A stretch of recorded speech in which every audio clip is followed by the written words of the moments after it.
rapport d'enquête finalisé en ma première année de direction est transmis aujourd'hui à la justice pour les suites appropriées.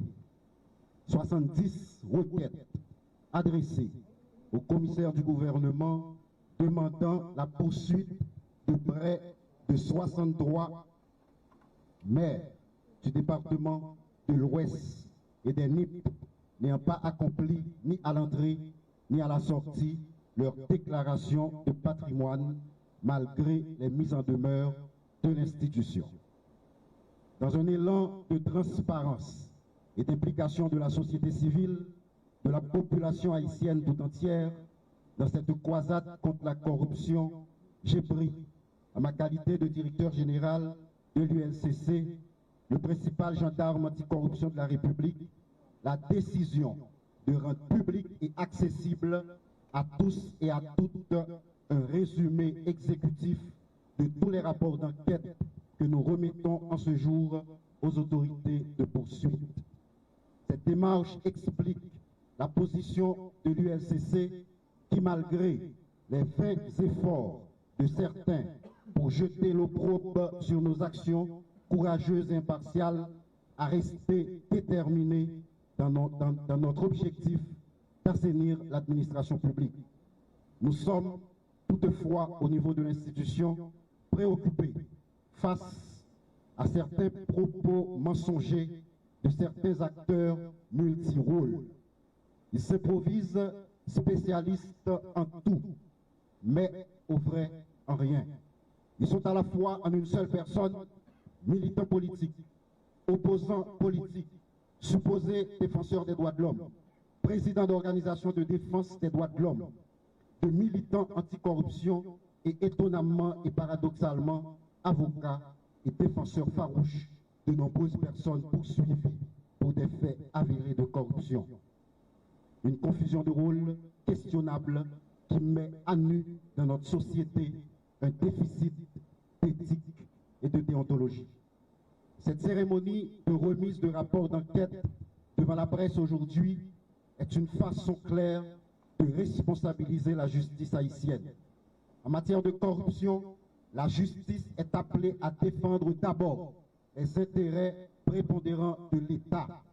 L'ULCC, dois-je le rappeler, détient des habilitations sur toute l'administration publique, n'excluant pas de ce fait les acteurs du système judiciaire.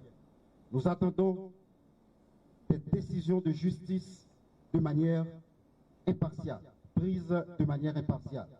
Nous veillerons à ce que les dossiers puissent subir un traitement respectueux de la loi et du droit anticorruption.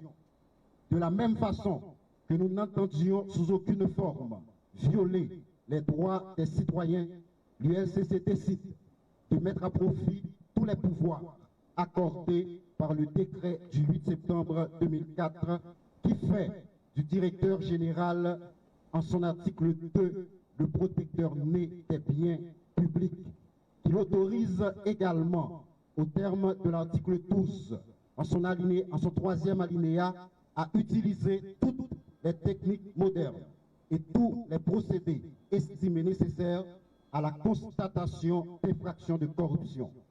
Ce même décret tranche sans ambiguïté les débats actuels en confirmant ce qui suit en son article 11 au deuxième alinéa.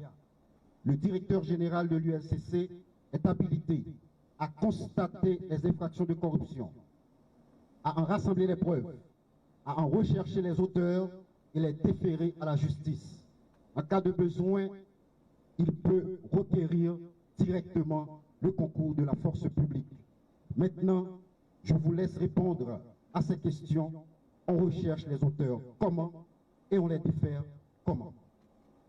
Je veux dire à la police nationale d'Haïti à cette phase qu'elle est également et légalement tenue d'exécuter tous les ordres de recherche émis par l'ULCC.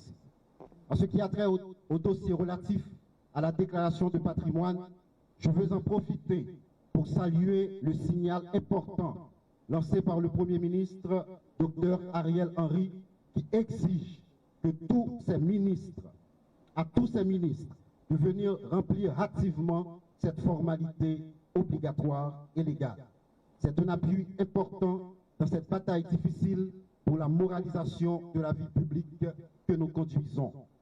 Les commissaires du gouvernement, leurs substituts et les greffiers formés à cette fin par l'ULCC en décembre dernier, avec le support sans faille du ministre de la Justice et de la Sécurité publique, ont cette grande responsabilité de mettre l'action publique en mouvement contre tous les contrevenants.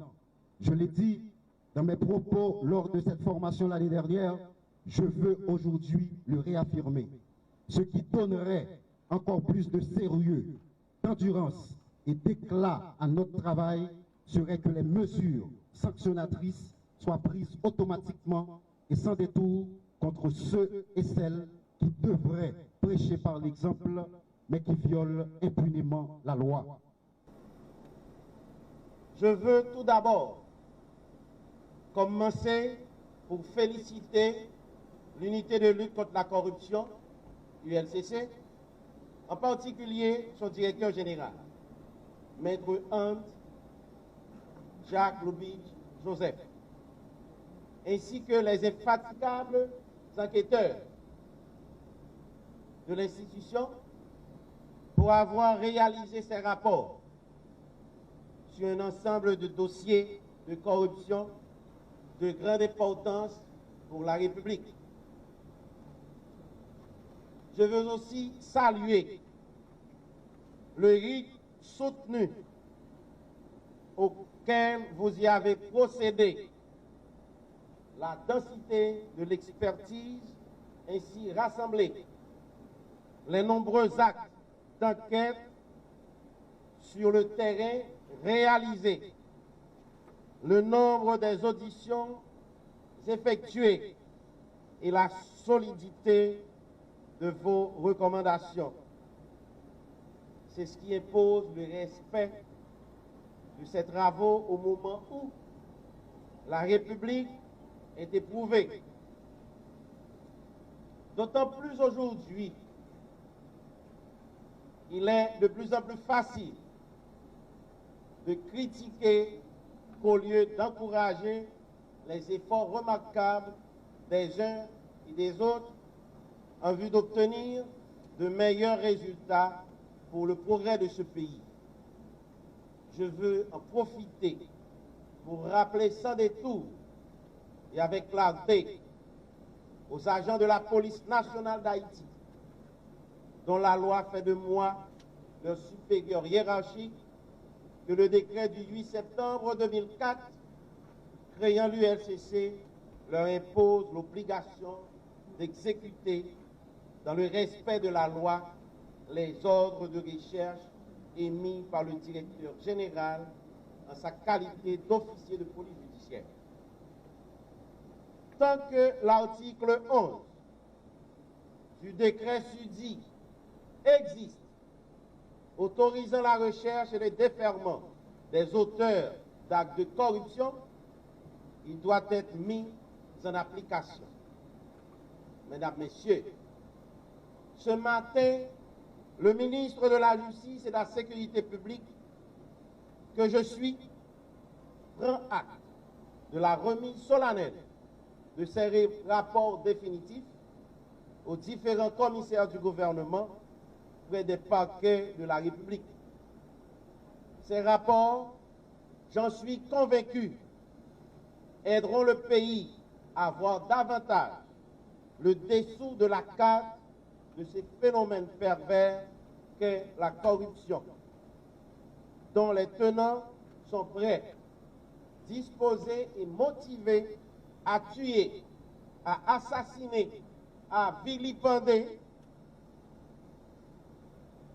à torturer et à sacrifier pour le maintien de grands avantages illégalement acquis. Après lecture de l'acte d'opposition par l'avocat de l'ULCC, le doyen d'office a décidé, pour des raisons de convenance personnelle, de se déporter de la connaissance de cette affaire. Le déport est personnel pour un magistrat. D'ailleurs, un magistrat ne se sent pas à l'aise pour quelque raison que ce soit, pour le temps dont on a fait le déporter. Donc, la loi prévoit que l'affaire ça va le redistribuer devant l'autre juge pour faire attendre. Donc, affaire pour attendre, c'est ça qui est là. Donc, il va le gagner pour fixer, pour choisir, désigner, un autre magistrat du tribunal pour entendre l'affaire. Le déport est personnel. C'est-à-dire le juge qui entend une affaire, qui entend mon abdi des paroles, qui est capable d'attaquer la moralité, la personnalité, il a décidé de ne pas entendre l'affaire. Évidemment, le juge doit être courageux. Ce n'est pas parce que mon a fait scandale dans la radio, sur les réseaux sociaux, pour un juge refuser de juger. C'est-à-dire que si chaque juge ou le devant lui fait ça, vous comprenez? Donc finalement, c'est comme un cas de déni de justice. C'est comme si chaque juge ouvre devant le bureau, si son stratégie, il jouerait, il fait le déporter, finalement, pas un juge pour tout. Donc c'est un cas de déni de justice, ça veut dire que le juge ne va pas juger. Donc de toute manière, ça ne me dérange pas, d'autant que je suis bénéficiaire d'une décision exécutoire sur minute qui a déjà été exécutée. L'opposition, tant qu'elle n'aura pas été déclarée régulière, ne peut pas remettre en question cette décision. Donc je suis tranquille. Oui, il est capable de traîner parce que durant les 2 à 3 derniers mois, doyen, c'est seul juge ici à prendre siège. Aucun autre magistrat va même prendre un risque de venir là. Parce que son bail qui est dangereuse, zone non dangereuse. Donc, doyen, son magistrat responsable, il prend responsabilité. Moi-même, comme avocat, quand je fais mal pour lui, parce que chaque jour, il dit ça fait référer pour la prendre décision. Mais malheureusement, qu'elle rend une décision ça, qui fait l'objet de tant de critiques gratuites, inutiles, et qui fait le déporter pour faire pas attendre. Par contre, si nous avons l'autre juge pour tendre à faire, maintenant, comme je dis, au moins tranquille, parce que j'ai bénéficié d'une décision exécutoire sur minute qui a déjà été exécutée. Donc, l'aime non juge à faire à passer. Pas un problème. Oui, le répondant. On fait avec le pays. Le pays est ce qu'il est.